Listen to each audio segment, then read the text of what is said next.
SIR এর নাম করে যে সমস্ত মুসলিম মানুষদের ভোটার করে দিয়েছে বা ডিলিট করেছে, যাদের নাম হয়নি, তাদের আন্দোলনে সহযোগিতা করতে গিয়ে, যদিও ওই আন্দোলনটা আমি করিনি, আমি কলকাতা থেকে আলিপুরদুয়ার যাচ্ছিলাম, ওই আন্দোলনের পাশ দিয়ে যাচ্ছিলাম, সেখানে বক্তব্য দেওয়ার কারণে আমার জন্য কোনো জজ সাহেব অ্যারেস্টও ছিল না আর আটকও ছিল না। আমি ন্যাশনাল দিয়ে আসছিলাম, আর ঘটনা ঘটেছে মোথাবাড়িতে, তার জন্য অ্যারেস্ট হলাম আর কি। বাগডোগরা এয়ারপোর্টে মামলার কাজে যাচ্ছিলাম ওইখান থেকে। এখন বাগডোগরা থানায় যাব, থানা থেকে তারপরে হয়তো মালদা বা বিভিন্ন জায়গায় নিয়ে যাবে। মানে বেশ কিছু দিনের জন্য আপনাদের কাছ থেকে চলে গেলাম। ভালো থাকুন আপনারা সকলেই। আর এই যে ভোট, নিশ্চয়ই নিজের নাম উঠাতে যা যা করা প্রয়োজন তা করতে হবে।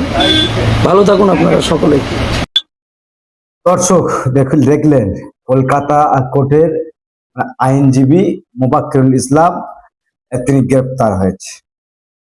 গতকাল যে এসআইআর নিয়ে যে আন্দোলন করছিলেন কালিয়াচকে বা বিভিন্ন এলাকাতে আন্দোলন হচ্ছিল, সেখানে মোফাক্কিরুল ইসলাম, কলকাতা কোর্টের আইনজীবী মোফাক্কিরুল ইসলাম, খুব ভালো একটা বড় মাপের আইনজীবী, তিনি বক্তব্য রাখছিলেন। যে সমস্ত ভোটার ডিলিট হয়েছে তারই উপলব্ধি করে কিছু বক্তব্য রাখছিলেন।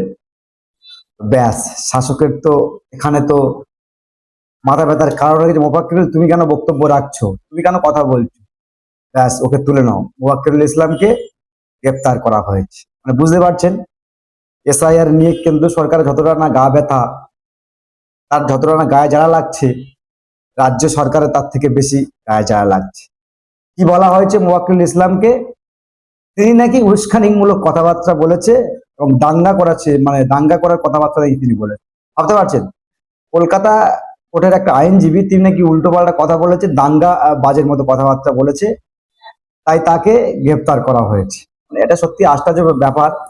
মোফাক্কিরুল ইসলাম খুবই ভালো একটা আইনজীবী, খুব সুন্দর কথা বলে, এবং শুধু কথা নয়, তিনি তথ্যের ভিত্তিতে কথা বলে এবং অনেক সময় গরিব মানুষ, যারা মুসলিম হিন্দু, সবার পাশে মোফাক্কিরুল ইসলাম দাঁড়ায় এবং কলকাতা কোর্টের আইনজীবী হিসাবে তিনি কথাবার্তা বলেন।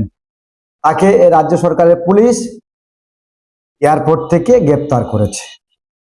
ভাবতে পারছেন মানে কতটা ভয়ঙ্কর পরিস্থিতি এই মুহূর্তে পশ্চিমবাংলার মাটিতে দাঁড়িয়ে, কতটা ভয়ঙ্কর পরিস্থিতি আসছে, বুঝতে পারছেন কতটা ভয়ঙ্কর পরিস্থিতি। এসআইআর নিয়ে কথা বলেছে, যে সমস্ত ডিলিট ভোটার হয়েছে, কার বিরুদ্ধে বলেছে? কেন্দ্র সরকারের বিরুদ্ধে বলেছে।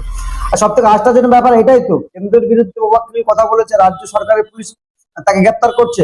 ভাবতে পারছেন ব্যাপারটা কোথায় গিয়ে দাঁড়িয়েছে? এই হলো ব্যাপার। তো জানি না কি এখন অবস্থা তিনি রয়েছে, তবে বেশ কিছুক্ষণ আগে ভিডিওটা তিনি করলেন এবং বললেন বেশ কিছুদিন আমি থাকতে পারবো না, কারণ কলকাতা পুলিশ আমাকে গ্রেপ্তার করছে। দর্শক ভিডিওটা দেখুন আর বেশি বেশি শেয়ার করুন।